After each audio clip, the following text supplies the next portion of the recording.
Bismillahirrahmanirrahim. Alhamdulillahi rabbil alamin wa bihi nasta'in wa la 'udwana illa 'alal zalimin, amma ba'd. InsyaAllah seperti biasa kita sebelum kita mula kita tunggu sekejap rakan-rakan kita masuk. Kita tunggu kawan-kawan kita masuk dulu.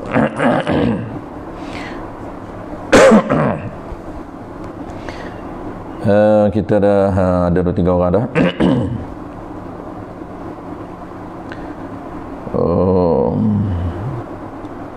Untuk penghulu kita dah ada, pengerusi Nazri dah ada. Okey, assalamualaikum. Waalaikumsalam warahmatullahi. Baik, alhamdulillah.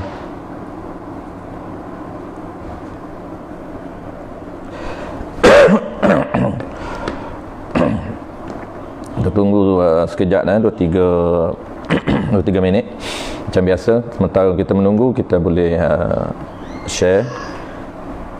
Sementara tunggu kawan-kawan kita masuk, jemaah kita masuk, terutamanya surau jemaah ataupun kawan-kawan kita, gen anak muda dari surau Al-Munawwarah, Al-Munawwarah Ceras.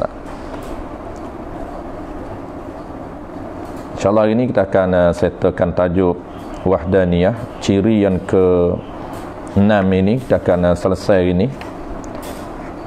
Karatan insyaAllah kita masuk tajuk baru, iaitu Qudrah, ciri yang ke-7. Ciri Allah Subhanahu Wa Ta'ala, sifat Allah Ta'ala yang ke-7. Itu akan datang. Kita habiskan hari ini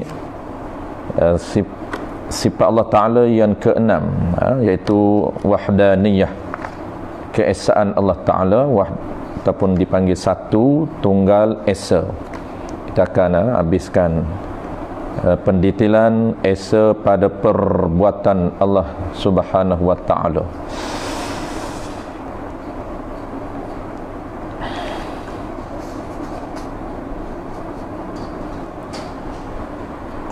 Kita akan sambung kata silap saya, muka surat 15, Tanbihun. Tanbihun. Kalau silap nanti Nazrin beritahu, nanti Nazrin komen kalau silap. Yang saya ingatnya sambung di muka surat 15, iaitu Tanbihun. Perenggan.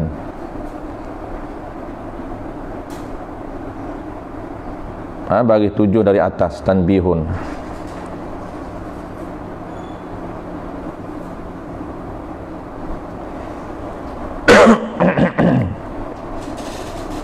Syekh Syairi. Assalamualaikum. Waalaikumsalam warahmatullahi wabarakatuh. Waalaikumsalam warahmatullahi wabarakatuh.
Betul Nazrin. Okey, Nazrin kata betul.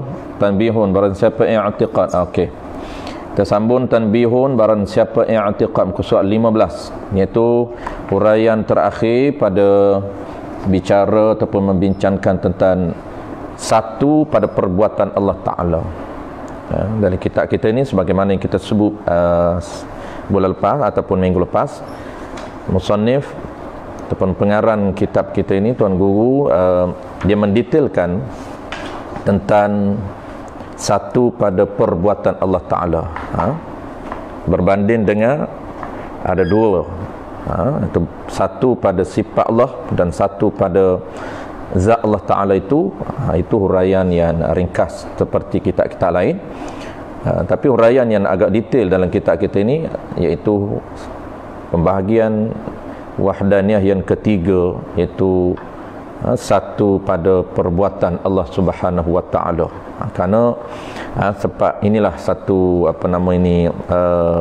pembahagian esa yang ketiga inilah yang kebanyakan kalaulah kita tak ambil tahu, kita tak belajar dengan betul, menyebabkan i'tiqad kita akan lari, i'tiqad kita akan salah dengan pegangan ahli sunnah yang sebenar. Mungkin i'tiqad kita akan jadi qadariyah, atau i'tiqad kita akan jadi jabariyah, ataupun i'tiqad kita lari terus bukan qadariyah, bukan jabariyah, tetapi i'tiqad kita fail.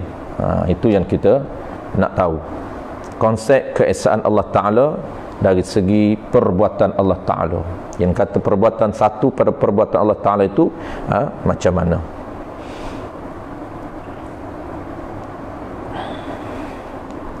Baik, kita slow-slow, kita mula dulu. Bismillahirrahmanirrahim. Alhamdulillahi rabbil alamin, wassalatu wassalamu ala asyrafil anbiya'i wal mursalin wa ala alihi wa ashabihi ajma'in. Allahumma 'allimna ma jahilna wanfa'na bima 'allamtana waj'alna minal mukhlisin. Wa sallallahu ala sayyidina Muhammad wa ala alihi wa baraka wasallam. Walhamdulillahi rabbil alamin. Amma ba'd. Bila dulu mailah sama-sama kita menyatakan setinggi-tinggi kesyukuran kehadrat Allah Subhanahu wa taala, kerana dengan limpah kurniaannya dapat sama-sama kita diberi kesempatan, peluang serta kekuatan oleh Allah Subhanahu wa taala untuk berada sama-sama dalam perbincangan ataupun dalam majlis ilmu pada pagi ini untuk menyambung tugasan mingguan kita, ataupun biasanya kita buat malam sempena PKP ini, kita tukar jadual malam kita untuk kita jadikan solat duha, iaitu kitab Paku Iman, anjuran surau Al-Munawwarah Ceras Baru. Baik, insyaAllah tuan-tuan, kita akan sambung sebagaimana kita sebut di awal tadi. Kita akan sambung kitab kita muka surat 15, 7 baris yang ke-7 dari atas, iaitu Tanbihun. Ini masih lagi pendetailan tentang konsep esa ataupun satu ataupun tunggal pada perbuatan Allah Subhanahu wa taala. Kita ulang sekali lagi sebelum kita baca Tanbihun. Kita ulang konsep esa ataupun tunggal pada perbuatan Allah Subhanahu wa taala. Secara umumnya kita dah clear, kita dah faham. Apabila kita sebut Allah Subhanahu wa taala ini bercirikan esa, Allah Subhanahu wa taala ini mempunyai sifat satu, esa ataupun tunggal, secara umum kita faham. Cuma hari ini, pagi ini kita nak detailkan bagaimana untuk kita beriman detailnya yang dikatakan satu pada perbuatan Allah Ta'ala. Baik, sebelum itu kita ulang sekali lagi secara umum. Apa yang kita nak pegang dalam hati kita berkaitan dengan ciri ketuhanan yang ada pada Tuhan. Kita kena ingat balik track kita, perbahasan kita jangan keluar daripada track kita. Perbahasan kita berkaitan dengan ciri ketuhanan yang ada pada Tuhan. Kenapa? Karena kita sedang membincangkan satu topik, satu ilmu untuk mengenal Allah Subhanahu wa taala. Dan manhaj ahli sunnah wal jamaah, syllabus modul ahli sunnah wal jamaah mengenal Allah Subhanahu wa taala melalui pendekatan ciri, mengenal ciri yang ada pada Allah, mengenal sifat yang ada pada zat Allah Subhanahu wa taala. Maka kita dalam kitab kita ini membincangkan 13 ciri, 13 sifat. Tak sampai 20. Tok guru hanya bagi selevel fardu ain saja. Tuan guru kita dia hanya menakalkan, membincangkan secara asas dalam kitab dia untuk melepaskan level ataupun standard orang awam untuk mengenal Allah Ta'ala, iaitu hanyalah 13 ciri, 13 sifat. Maka 13 sifat untuk mengenal Allah Ta'ala ini, kita sedang membincangkan sifat yang keenam, ciri yang keenam yang bernama wahdaniyah. Allah Subhanahu wa taala mempunyai ciri dan sifat di zat dia yang bernama esa ataupun tunggal ataupun satu. Maka apabila kita sebut nama esa ini tunggal nama dia, Allah Ta'ala ini mempunyai sifat yang bernama tunggal, yang bernama satu, ataupun bahasa Arab dia panggil wahdaniyah, maka kita kena tahu makna tunggal. Kita kena tahu makna esa. Bukan sekadar nama saja kita tahu, tetapi kita kena tahu makna dia, kerana makna itulah untuk kita pegang dalam hati kita. Kita faham makna, maka kita pegang apa yang kita faham. Maka pegangan apa yang kita faham itulah dipanggil akidah, dipanggil aqdun, dipanggil simpulan iman. Beberapa simpulan iman, beberapa akidah, beberapa pegangan. Maka beberapa pegangan itulah yang ada dalam hati kita, itulah yang dinamakan iman. Pegangan berkaitan dengan ketuhanan yang kita panggil beriman kepada Allah Subhanahu wa taala. Maka kita nak pegang ini, benda yang kita nak pegang ini, mestilah kita faham terlebih dahulu. Mestilah tafahum sebelum kita berakidah, sebelum kita berpegang, sebelum kita percaya, kita kena faham dulu. Maka kita sekarang ini proses untuk memahami, menggunakan akal yang waras tentang sifat yang ada pada Allah Subhanahu wa taala. Apa yang kita nak faham tentang wahdaniyah esa ini, maka makna yang kita nak kena faham, bukan nama sahaja. Maka apa dia makna dia? Maka makna esa ini iaitu tidak berbilang. Maka secara umumnya kita faham tanpa kita mendetailkan. Step yang level yang pertama kita faham secara umum dulu, maka level yang kedua kita kembangkan, kita detailkan kepahaman kita. Tetapi ingat, kalaulah tak mampu nak memahami secara detail ini, kita faham secara peringkat berperingkat. Peringkat pertama kita faham dulu apa dia yang dikatakan esa pada Allah Subhanahu wa taala ini, iaitu Allah Subhanahu wa taala tidak berbilang. Allah Subhanahu wa taala tidak berbilang.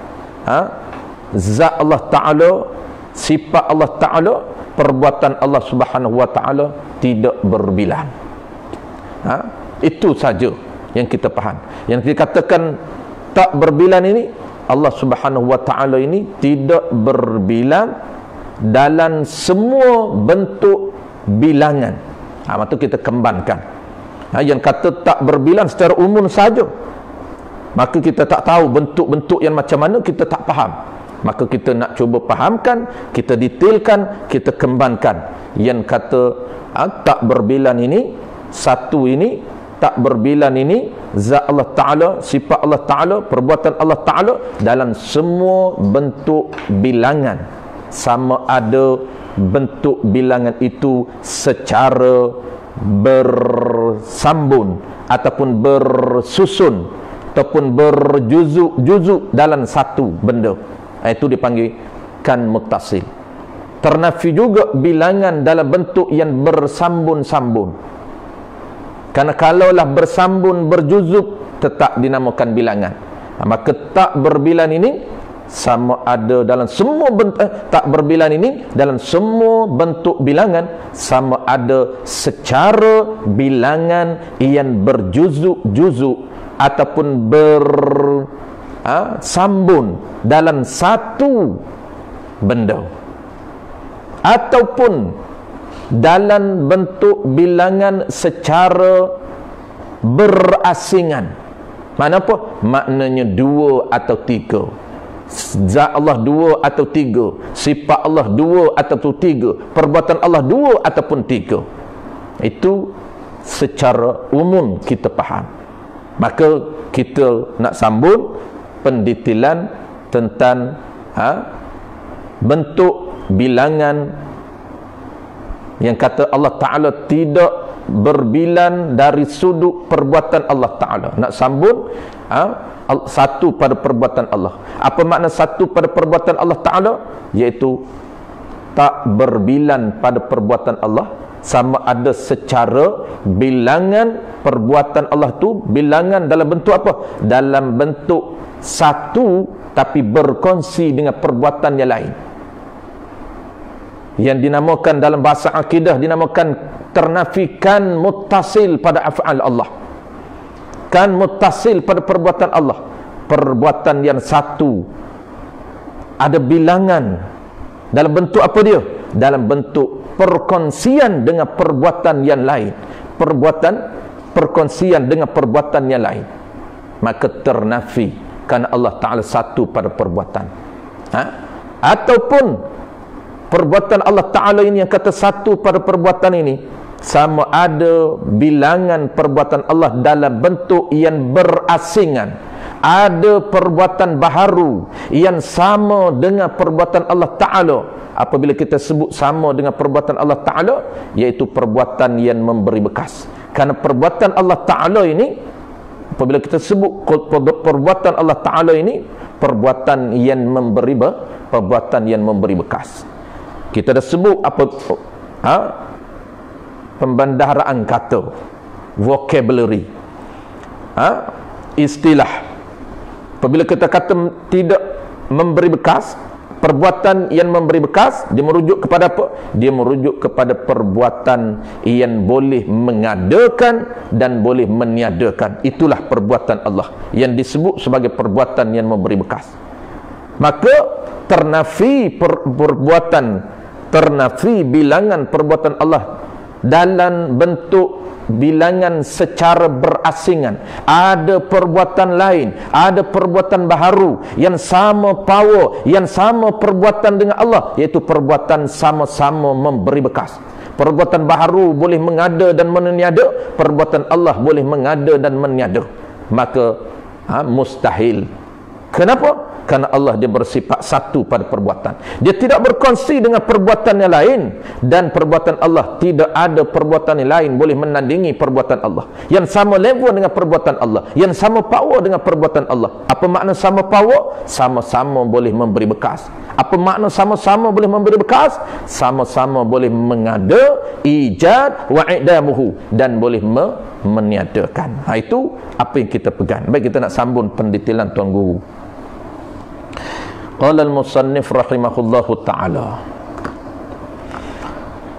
tanbihun, tanbih ay hadza munabbihum liman ghafala. Tanbih ni kat mana pun itulah dia punya makna dia. Kita bertemu dalam kitab Arab, kita bertemu dalam kitab Jawi, kita bertemu dalam kitab fiqh, kita bertemu dalam kitab akidah, itulah dia makna dia. Tanbihun ay hadza munabbihun liman ghafala. Ini satu peringatan liman ghafala, bagi mereka yang lupa dan lalai tentang peringatan. Ini peringatan, nak cerita benda ni penting. Jangan kita lupa, jangan kita lalai. Tu dia tanbih tu. Takut kita ignore, takut kita tak cakna, takut kita tak fokus. Benda ni benda penting. Maka Tuan Guru menggunakan kalam tanbihun, nak tarik perhatian kita.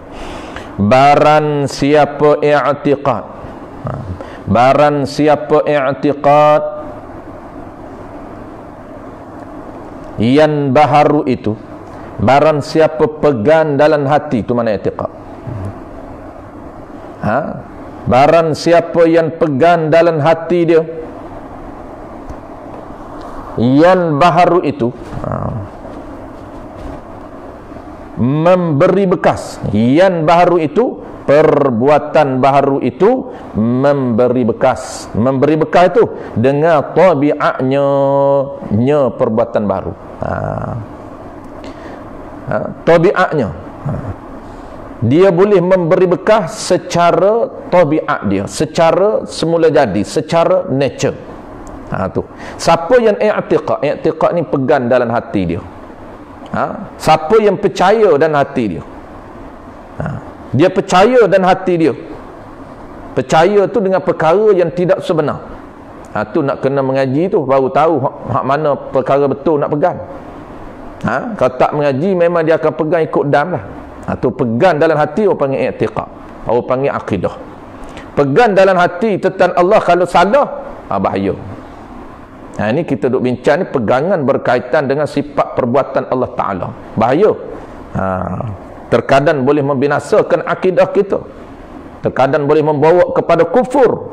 terkadang boleh membawa kepada dosa besar walaupun tak tergelincir akidah dia. Itu bahaya.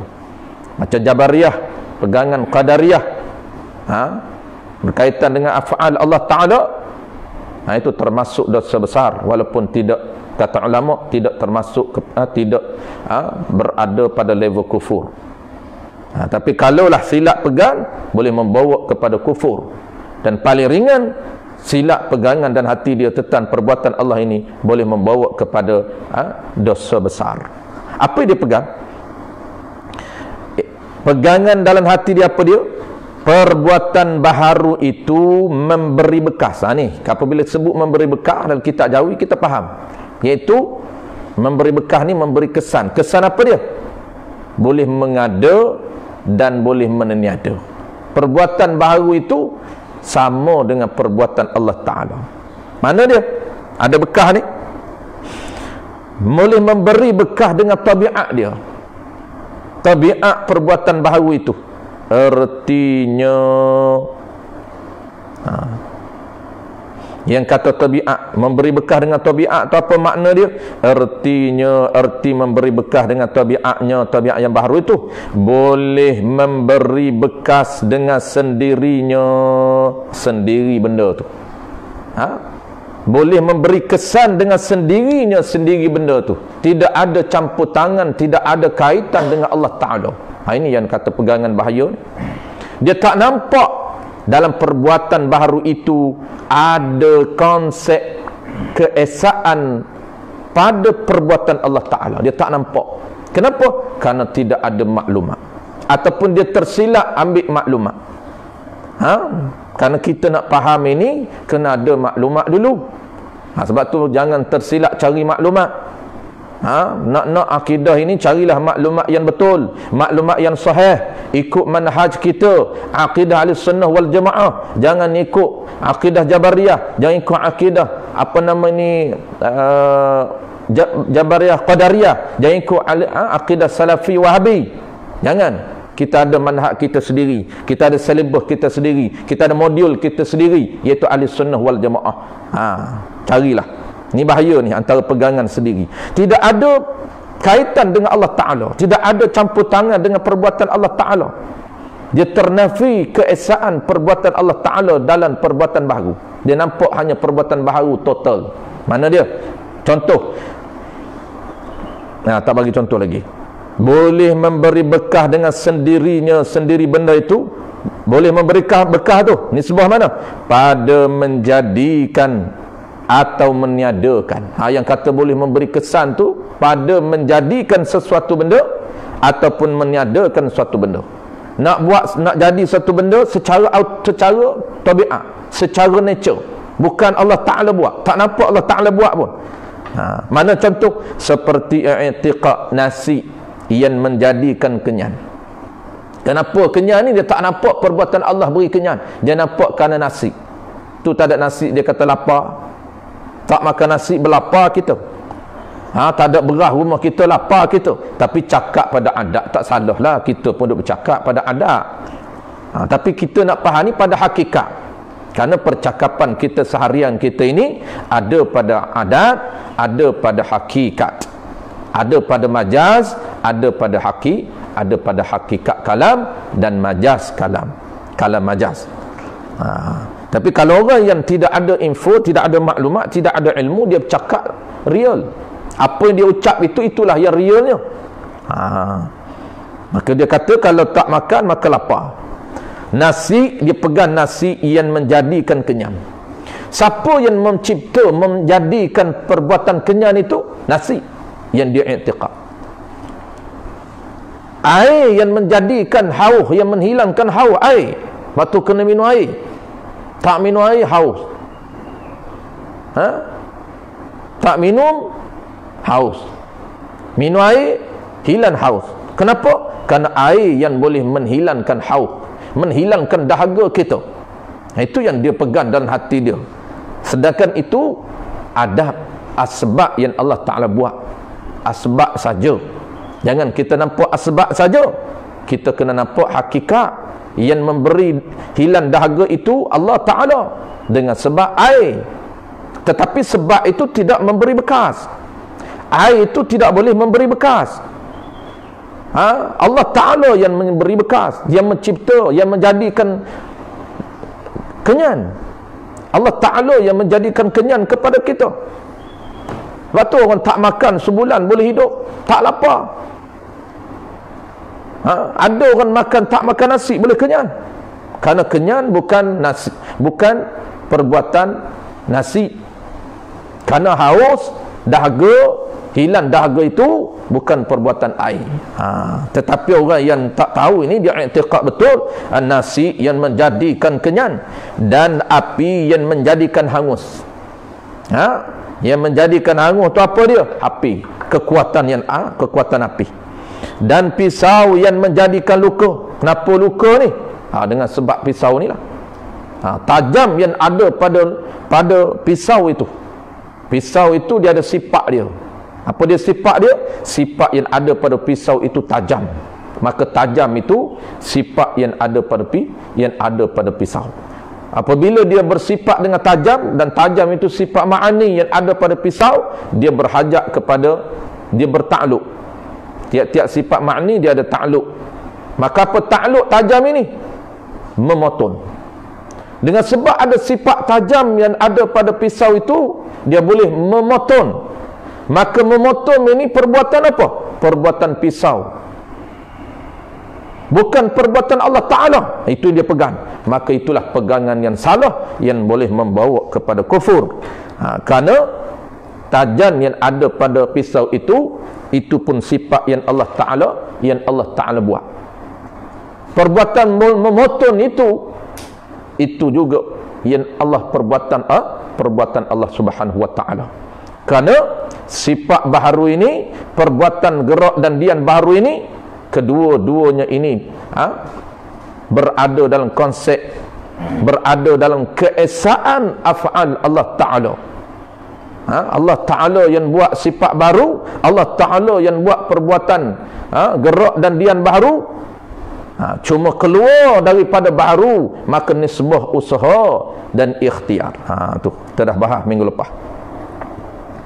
Ini dia nak cerita contoh akidah yang salah. Dan apa lagi i'tiqad dia? Dan air yang menjadikan basah dengan zatnya sendirinya, dengan zatnya, zat airnya sendirinya sendiri air. Nescaya, jawab barang siapa tu? Barang siapa, ada jawab dia. Jawab barang siapa. Barang siapa i'tiqad. Ini contoh ada 3-4 contoh i'tiqad itu. Apa jawab dia? Siapa yang beriktikad dengan i'tiqad yang salah satu daripada 4 contoh i'tiqad ini? Jawab dia, nascaya. Nascaya ni apa kamu nak kata? Tu. Nascaya jadi kafir orang itu. Jadi kafir orang itu. Orang itu orang mana? Orang yang i'tiqad dalam hati dia, baharu, perbuatan baharu boleh memberi bekas dengan tabiatnya, boleh memberi bekas dengan perbuatan secara semula jadi. Contoh dia bagi 4 contoh. Contoh nasi, barang siapa i'tiqad nasi boleh memberi kenyang. Barang siapa i'tiqad api boleh menhangus. Barang siapa i'tiqad air boleh menjadikan basah. Barang siapa i'tiqad, contoh yang keempat, pisau boleh melukakan. Memberi bekas itu dengan tabiat, dengan sendiri dia. Maka nascaya jadi kafir orang itu. Kafir itu dengan tiada khilaf.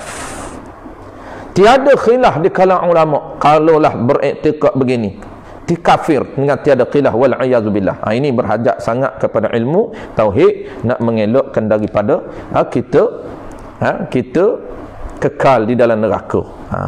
Ni kata ulama, kesan ataupun tujuan kita belajar ilmu tauhid ini sangat-sangat besar, sangat-sangat penting, kerana dia boleh mengelakkan manusia daripada kekal di dalam neraka. Kalaulah manusia itu wal a'yadzu billah masuk neraka juga dengan dosa dia lebih, Kerana dia tidak melaksanakan syariat Allah Ta'ala.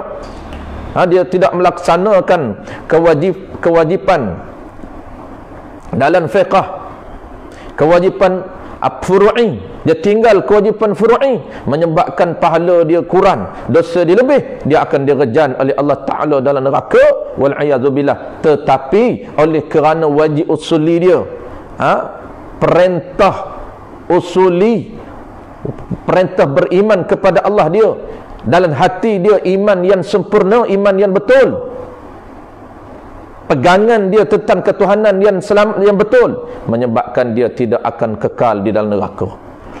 Ulama kata apabila habis Allah bakar dosa dia, maka akhirnya Allah Ta'ala keluar dia dalam neraka, letak dia dalam syurga. Kenapa? Kerana akidah dia selamat. Itu mahalnya akidah pegangan kita. Bukan main-main, bukan murah-murah harga akidah ini. Bukanlah benda yang murah, benda yang biasa-biasa. Bahkan akidah ini, ilmu akidah ini, ilmu yang paling mahal, ilmu yang boleh mengelakkan kita daripada berada di dalam neraka. Tu kenapa? Kerana silap pegangan boleh membawa kepada kafir. Ini antara pegangan dan kafir, tidak ada khilaf. Dan jikalau ia mengucap dua kalimah syahadah, kalau dia mengucap dua kalimah syahadah, sembahyang, puasa dan haji sekalipun, tu rayah, tetap dia berada, tetap dihukumkan kafir walaupun dia mengucap dua kalimah syahadah, walaupun dia sembahyang tak berhenti, puasa rajin, haji setiap tahun. Kenapa? Kafirlah juga. Kafirlah juga kerana tiada sah mengucapnya. Ucapan syahadah dia tidak sah. Asyhadu an la ilaha illallah, kerana ternafi di dalam kandungan asyhadu an la ilaha illallah yang mengandungi 50 ciri-ciri ketuhanan, 50 sistem kepercayaan berdasarkan 6 prinsip utama ataupun 6 pilar, 6 sistem kepercayaan. Dan ada 50 aqaid simpulan iman, dia ternafi, dia menafikan satu simpulan iman, iaitu apa dia? Iaitu dia menolak, dia menafikan keesaan ataupun esa pada perbuatan Allah Ta'ala. Maka menyebabkan akidah dia tak sah, akidah dia rosak, akidah dia tak terpakai. Walaupun 19 lagi dia percaya, tapi satu ciri yang dia tolak, yang dia tak percaya, iaitu ciri wahdaniyah, ciri esa pada perbuatan Allah.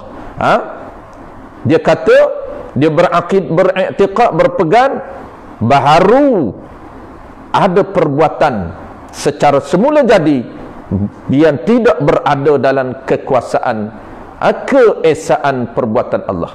Maka itulah dia akidah yang tidak sah, kerana tiada sah mengucapnya dan sembahyangnya, tiada sah sembahyangnya. Ini bahaya. Kalau akidah dia tak sah, maka sembahyang dia cantik pun tidak akan diterima oleh Allah Ta'ala. Kerana syarat untuk Allah terima sembahyang kita, syarat utama, syarat fiqh tu dah syarat yang kedua.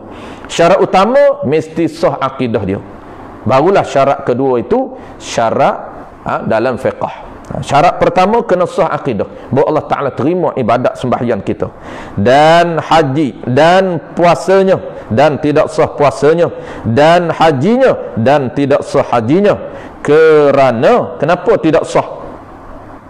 Kerana menafikan wahdaniyah Allah Ta'ala pada af'al, kerana menafikan wahdaniyah satu Allah Ta'ala itu pada perbuatan.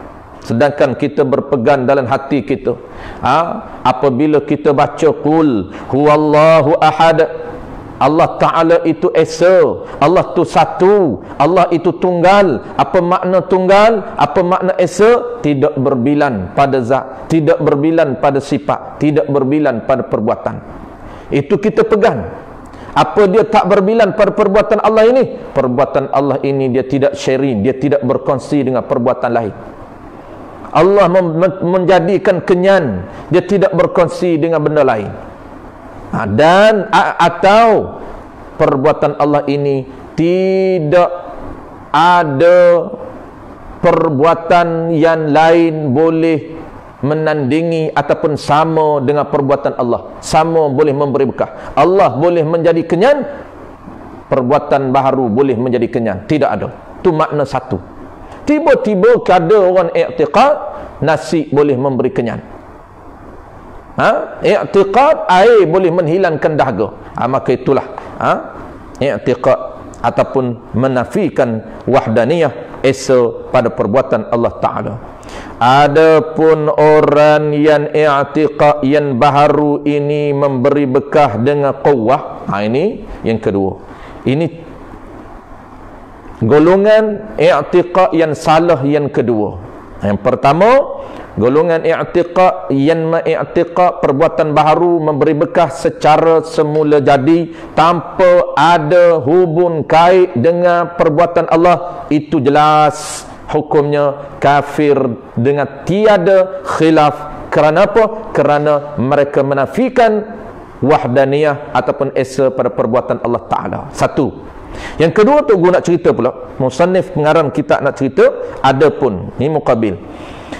Golongan yang kedua, golongan yang akidah dia sesat, golongan yang pegangan dia terpesong tetapi tidak membawa kepada kafir. Sesat, tetap sesat, tetapi dia lebih ringan sedikit, dia tidak membawa kepada kufur. Macam mana pegangan dia? Tengok. Adapun orang yang i'tiqad yang baharu, perbuatan yang baharu ini memberi bekas dengan quwwah, bukan dengan tabiat, bukan dengan semula jadi, memberi bekah dengan quwwah. Apa dia? Dengan quwwah ini, dengan kekuatan yang Allah jadikan kepada benda itu. Ada hubung kait dengan Allah juga. Sebab tu dia tak kufur, dia hanya dosa besar.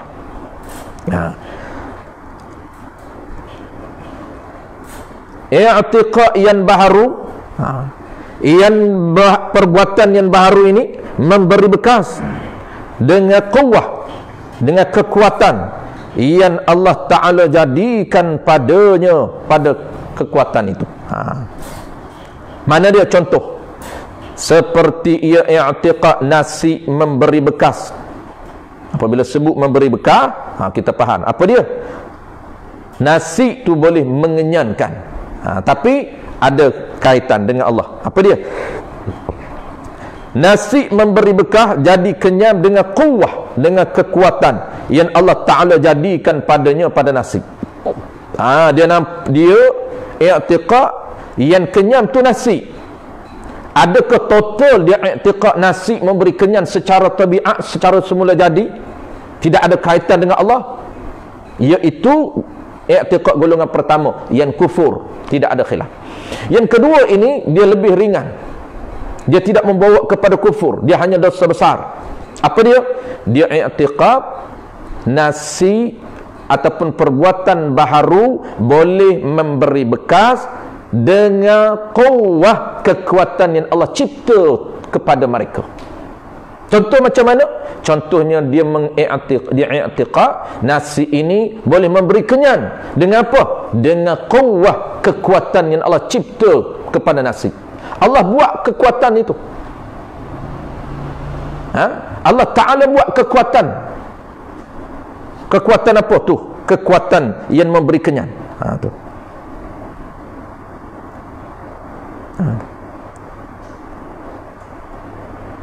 Seperti i'tiqad nasi memberi bekas jadi kenyang dengan quwwah, dengan kekuatan yang Allah Ta'ala jadikan padanya, pada nasi.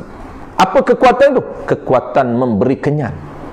Allah letak pada nasi, menyebabkan nasi itu boleh memberi kenyang.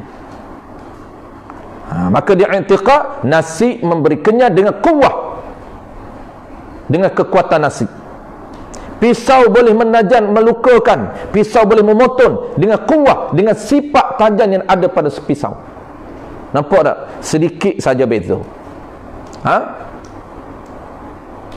Yang sebenar macam mana? Yang sebenarnya Allah Ta'ala yang menciptakan kenyang. Cuma asbab dia letakkan pada nasi. Nasi tidak boleh memberi bekah. Yang golongan sesat ni dia kata nasi boleh memberi bekah, boleh mengenyangkan. Dengan sebab dengan apa? Dengan sebab Allah Ta'ala mencipta kekuatan pada nasi. Sedikit saja beza dia. Itu penting kepada ilmu tauhid untuk menyelamatkan akidah kita daripada pegangan yang boleh membawa kepada dosa besar. Ini tak kufur akidah dia, tetapi boleh membawa kepada dosa besar. Kerana dia i'tiqad nasi itu boleh memberi kenyang dengan kekuatan yang Allah beri kepada nasi. Dengan Allah beri kekuatan, Allah beri sifat yang ada pada nasi. Dengan Allah Ta'ala ciptakan sifat tajam, sifat ma'ani yang ada pada pisau. Apabila pisau ini ada sifat tajam, maka dia boleh melukakan, maka dia boleh memotong dengan sifat tajam yang ada pada pisau. Yang sebenarnya memotong itu, perbuatan melukakan itu adalah perbuatan Allah Ta'ala, bukan perbuatan pisau. Cuma Allah Ta'ala letak lahirnya pada pisau. Kerana pisau itu Allah Ta'ala cipta sifat tajam yang ada pada pisau. Tu contoh yang kedua. Dan umpamanya, habis contoh, dia bagi satu je. Dan umpamanya, maka orang yang i'tiqad golongan kedua ni, nasi memberi bekah dengan kekuatan dia, dengan sifat yang ada pada nasi itu, yang berdosa besar, dosa besar, lagi fasiq, tiada jadi kafir atas qaul yang mu'tamad. Maka qaul yang mu'tamad, pendapat mu'tamad, orang ni tidak jadi kafir. Kenapa tak jadi kafir ni? Kerana masih ada kaitan dengan Allah Ta'ala yang menjadikan quwwah, sebab itu tak jadi kafir. Adapun golongan pertama, dia tidak ada kaitan dengan Allah. Dia percaya kenyam ni totally nasi yang mengenyangkan. Dia percaya potong luka ni sepenuhnya pisau yang melukakan dengan secara semula jati. Secara nature pisau ni memang dia jenis melukakan. Pisau ni memang jenis tajam, boleh melukakan. Api ni jenis panah, boleh membakar. Itu tidak ada kaitan dengan Allah Ta'ala. Boleh membawa kepada kufur. Adapun golongan yang kedua boleh membawa kepada dosa besar kerana dia ada kaitan dengan Allah Ta'ala. Dan kata sebahagian ulama, ini pendapat lemah, jadi kafir juga, ini pendapat lemah. Adapun pendapat mu'tamad, dia tak jadi kafir kerana dia masih lagi ada kaitan dengan Allah Ta'ala.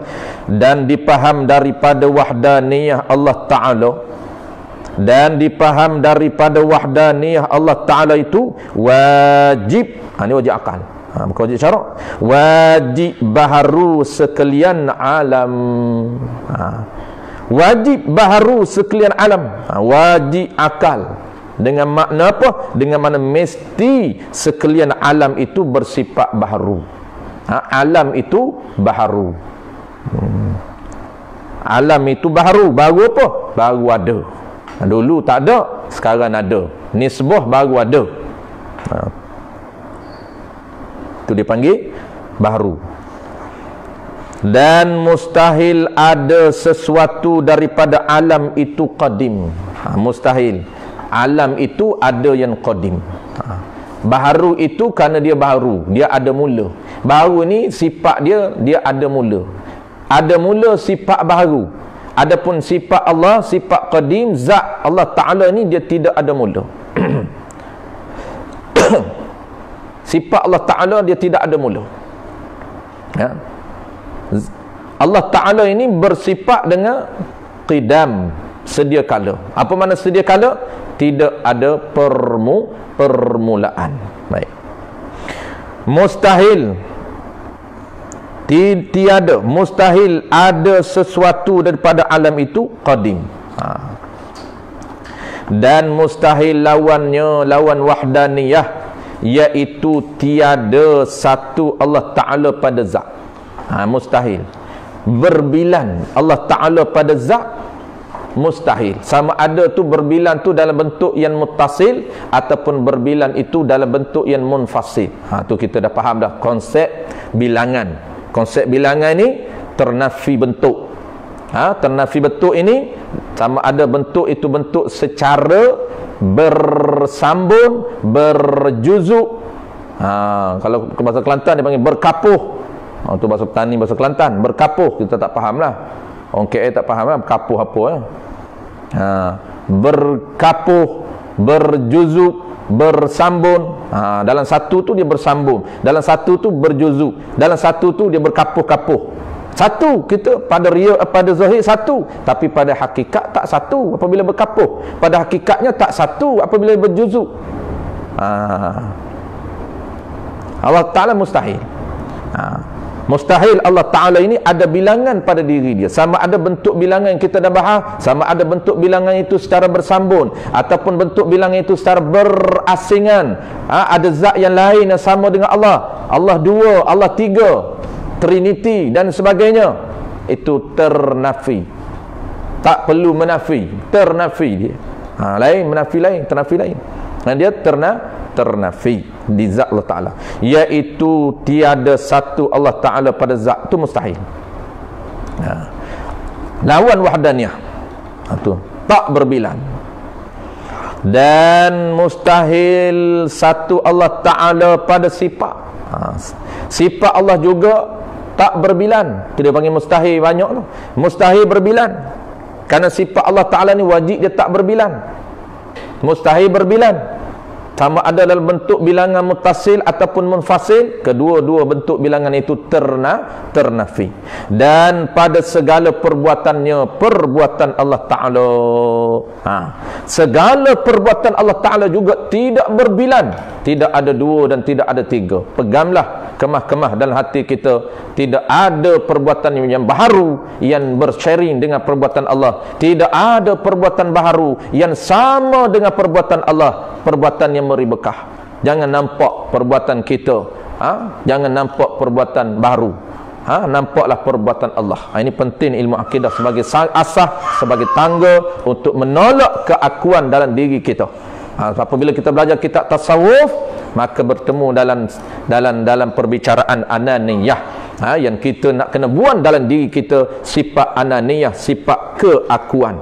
Kita nampak diri kita yang kuat, kita nampak diri kita yang rajin, kita nampak diri kita yang bergerak, kita nampak diri kita yang menulis. Itu dia panggil dalam konsep tasawuf, dia panggil ciri keakuan yang mesti dibuang dalam diri kita. Maka nak buang ciri keakuan ini, mesti ada tapak dia, mesti ada asas dia, mesti ada platform dia. Apa dia? Ilmu akidah. Kena faham konsep keesaan pada Allah. Kena faham konsep keesaan pada perbuatan Allah Ta'ala. Tidak ada perbuatan baru yang ceri dengan Allah, dan tidak ada perbuatan baru yang sama dengan perbuatan Allah yang memberi bekas. Dan bermula dalil wahdaniyah Allah Ta'ala. Mana dalil dia? Habis dah. Lepas dia buat mari ukur akal, maka dalil. Kan itu teori ukur akal, dia sifir ukur akal, settle. Wajib Allah Ta'ala itu bersifat wahdaniyah, mustahil Allah Ta'ala itu berbilang. Mana dalil dia? Bermula dalil wahdaniyah Allah Ta'ala itu baharu alam. Itu tanda Allah Ta'ala satu. Mana dia? Alam ini. Alam yang sifat baharu ini, Allah Ta'ala boleh mencipta alam. Ini perbuatan Allah, dia tak syari perbuatan lain. Kalau syari dengan perbuatan lain, maka alam tidak boleh, kerana lemah, tidak boleh menjadi alam. Dia lemah. Kalau ada perbuatan lain yang sama dengan perbuatan dia, maka juga lemah dia. Juga lemah. Apabila lemah, maka tidak boleh menjadikan alam. Sedangkan kita lihat musyahadah dengan mata kepala kita, alam ini ada. Makhluk ada depan mata kita, itu tanda Allah Ta'ala bersifat dengan satu. Dan firman Allah Ta'ala, qul, katakanlah, huwallahu ahad, Ertinya kata olehmu wahai Nabi kita Muhammad sallallahu alaihi wa ala alihi wasallam, bermula ialah Allah itu satu. Allah Ta'ala ini satu. Apabila kita faham, tuan-tuan, kita dah belajar ilmu akidah, kita dah belajar ciri yang bernama wahdaniyah, insya-Allah apabila kita baca qul huwallahu ahad, kita akan rasa, akan feeling, akan terkesan dalam hati kita, kerana kita tahu makna dia. Qul, katakanlah olehmu wahai Nabi Muhammad, huwallah, dialah Allah itu bersifat dengan satu. Kita nampak satu Allah pada zat, kita nampak esa Allah pada sifat, kita nampak esa Allah pada perbuatan. Kita tak nampak perbuatan yang baharu, walaupun perbuatan itu keluar daripada baharu, kita nampak usaha sahaja. Sedangkan Allah Ta'ala sebenarnya, hakikat sebenarnya, perbuatan baharu itu, usaha baharu itu, ikhtiar baharu itu berada dalam kekuasaan perbuatan, keesaan perbuatan Allah Subhanahu wa Ta'ala. Inilah maqam, inilah level, inilah standard yang Bilal bin Rabah. Bilal bin Rabah ini tingginya iman mereka, iman Bilal bin Rabah terhadap ketuhanan, terhadap Allah Ta'ala. Apabila diseksa, diheret di tengah-tengah padang pasir, dahsyatnya penyeksaan terhadap Bilal bin Rabah, kita tak sanggup. Kita yang tak tengok, yang hanya dengar cerita sahaja pun dah rasa tak sanggup nak menerima dahsyatnya penyeksaan yang diterima oleh Bilal bin Rabah, yang diheret di tengah-tengah padang pasir menggunakan kuda. Bagaimana panah terik padang pasir, heret dengan tanpa pakaian, dibukakan baju Bilal, diheret, diikat kaki Bilal, ditambak di kuda, dan diheret pusing di tengah-tengah padang pasir, suasana yang sangat panas. Maka Bilal tidak mengucapkan apa-apa melainkan ahad, melainkan ahad, ahad. Kenapa Bilal mengucapkan ahad? Inilah kata para ulama, nak menunjukkan standard iman yang ada dan hati Bilal berada pada maqam ahadiyah, pada maqam yang tinggi, bukan maqam biasa-biasa. Dia nampak perbuatan baharu, perbuatan makhluk, perbuatan baharu itu berada dalam keesaan perbuatan Allah Ta'ala. Orang duk buat zalim kepada dia, orang duk heret dia, sakitnya dia, hati berhubung kepada Allah Ta'ala. Hati dia nampak perbuatan Allah Subhanahu wa Ta'ala. Walaupun sakit dia, walaupun dia nampak depan mata dia orang zalim dia, tetapi ucapan dia, dia nampak sedang berhubung dengan Allah Ta'ala, iaitu ahad, ahad satu, Allah satu, Allah satu, Allah tunggal. Inilah perbuatan Allah, perbuatan Allah. Dia nampak. Inilah tingginya maqam Bilal, iaitu maqam ahadiyah dalam ilmu tasawuf. Wa ilahukum ilahun wahidun, dan firmannya firman Allah Subhanahu wa Ta'ala, dan firmannya firman Allah Subhanahu wa Ta'ala. Ini dalil yang kedua. Juga kita baca selalu ayat ni, wa ilahukum ilahun wahid. Dan artinya bermula Tuhan kamu, wa ilahukum, bermula Tuhan kamu itu ilahun, Tuhan, wahidun, yang bercirikan satu, yang ada sifat yang nama dia satu, yang ada sifat nama dia tunggal, yang ada sifat nama dia esa. Esa tu pula pada zat, esa tu pula pada sifat, esa pula pada perbuatan. Tu kena faham. Esa pada perbuatan, kena pegang kemah-kemah dan kena praktis dalam hati kita bagi nampak segala perbuatan baru itu berada dalam keesaan, dalam konsep keesaan perbuatan Allah. Cuma dia keluar saja, keluar saja daripada baharu. Sebab tu apabila keluar daripada baharu, nisbah baharu. Apabila nisbah baharu, kita panggil usaha. Faham tak? Itulah dia konsep usaha ikhtiar. Allah Ta'ala ciptakan sifat kudrah yang ada pada baharu. Allah Ta'ala cipta perbuatan dan gerak yang ada pada baharu, sehingga boleh bergeraknya baharu, boleh melangkahnya baharu, boleh boleh angkat tangan baharu. Kenapa? Kerana Allah mencipta sifat kudrah dalam diri baharu. Allah mencipta perbuatan gerak yang ada pada baharu, keluar melalui baharu, nisbah baharu, maka kita panggil usaha. Allah Ta'ala cipta iradah dalam diri baharu. Allah cipta keinginan dalam diri baharu. Allah cipta mau dalam diri baharu. naluri keinginan yang ada dalam diri kita dipanggil sifat iradah. Sifat iradah itu Allah Ta'ala yang cipta, dipanggil iradah kulliyah. Menyebabkan kita mau buat satu benda, menyebabkan kita nak satu benda, keinginan teringin pada satu benda. Apabila kita decide, kita taksis dengan sifat iradat kita, kita teringin satu benda, kita taksis, kita tentu dengan iradat kita, kemudian kita buat, maka keluar nisbah melalui usaha, melalui ikhtiar dan usaha baharu. Kenapa panggil usaha, panggil ikhtiar, tak panggil perbuatan? Kerana perbuatan itu perbuatan Allah Ta'ala, nisbah sahaja keluar melalui baharu. Itu yang kita kena nampak.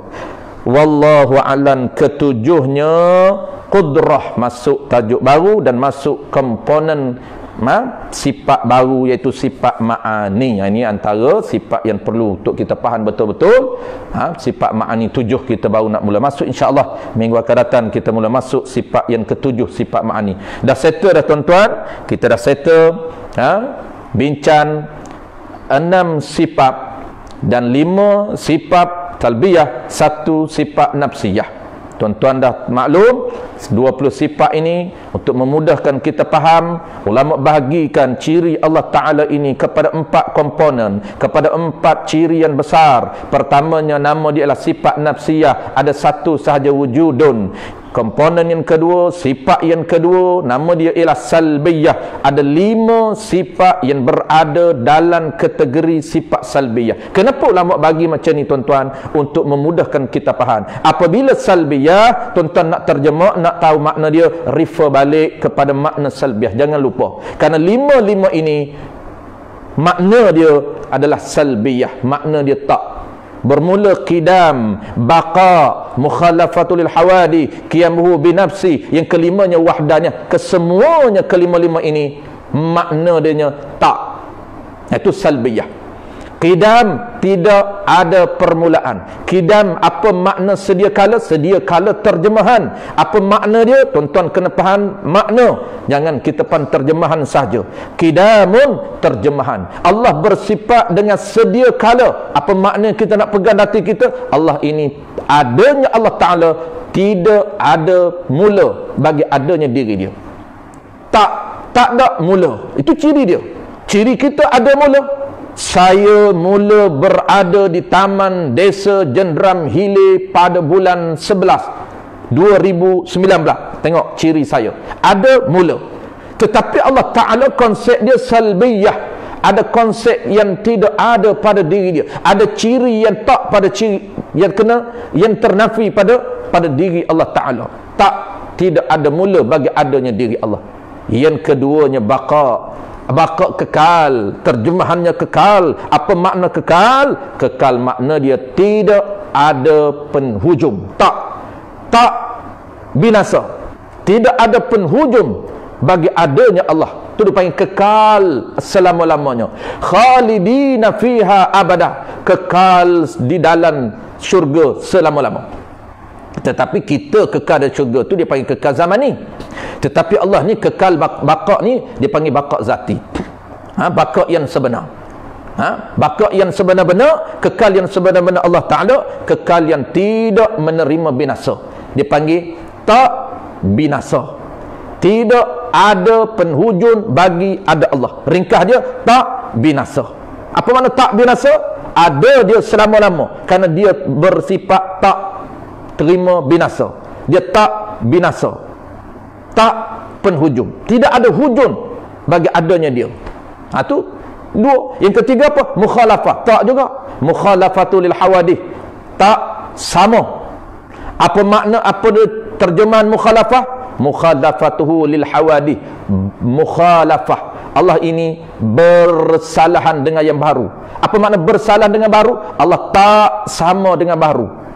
Tidak ada persamaan dengan baharu. Ini pun pegang sungguh-sungguh, pegang elok-elok supaya kita tidak terpegang dengan akidah, tidak terpengaruh dengan akidah salafi wahabi yang berpegang, yang menyamakan pada zahirnya dia menyamakan Allah Ta'ala ini dengan baharu.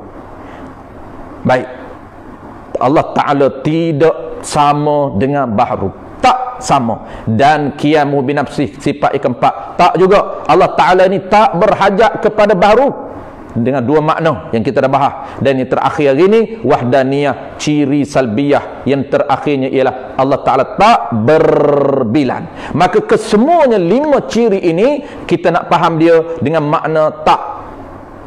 Dengan makna Allah Ta'ala ada yang tak ada mula, Allah ada yang tak binasa, Allah ada yang tak sama, Allah ada yang tak berhajat kepada yang lain, Allah ada yang tak berbilan. Itu cara konsep untuk kita kenal Allah Subhanahu Wa Ta'ala dan memudahkan untuk kita hafal dan anak-anak kita hafal. Itulah cara dia supaya apabila kita latih dalam diri kita, insya-Allah Allah buka minda, Allah buka hati kita untuk kita nampak. Kenampakan dalam hati kita tentang sifat Allah Ta'ala itulah dinamakan akidah kita. Wallahu alam. Insya-Allah kita akan masuk tajuk baru, iaitu qudrah.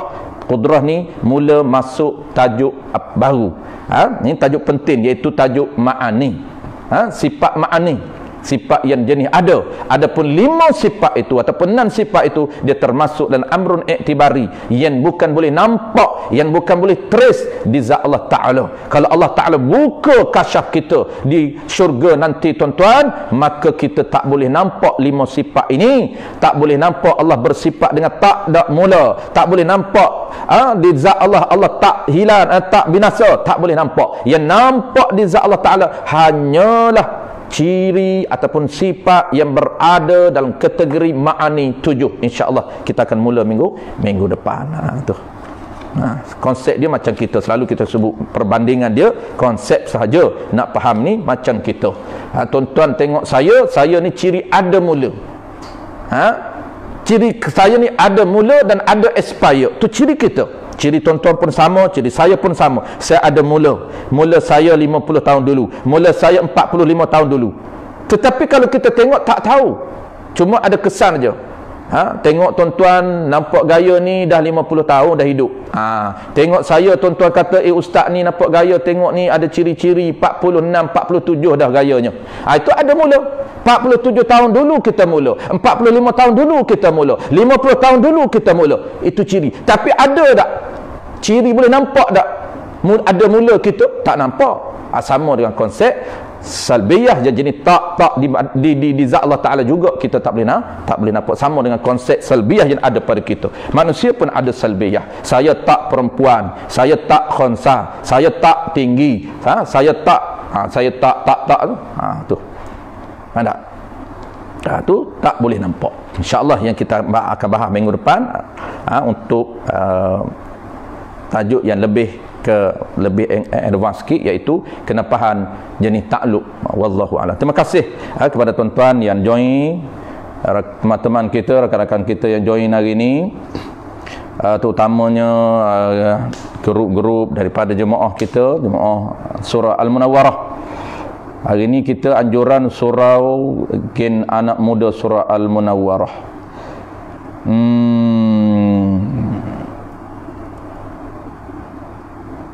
Tuan Husyairi, terima kasih Ustaz. Selamat Hari Guru, selamat sentiasa rahmat. Amin, amin. Terima kasih kembali. Tuan Syarpendi Abidin, selamat Hari Guru. Amin. Fakir Jawi, terbaik. Kita ada Tuan Al-Fadil, Tuan Azmi kita pun ada. Nazrin, selamat Hari Guru Ustaz, selamat kembali. Nasruddin Mamak, Tuan Nasruddin Mamak terbaik. Dengkil Kelia Molek, alhamdulillah. Dengkil, orang Dengkil.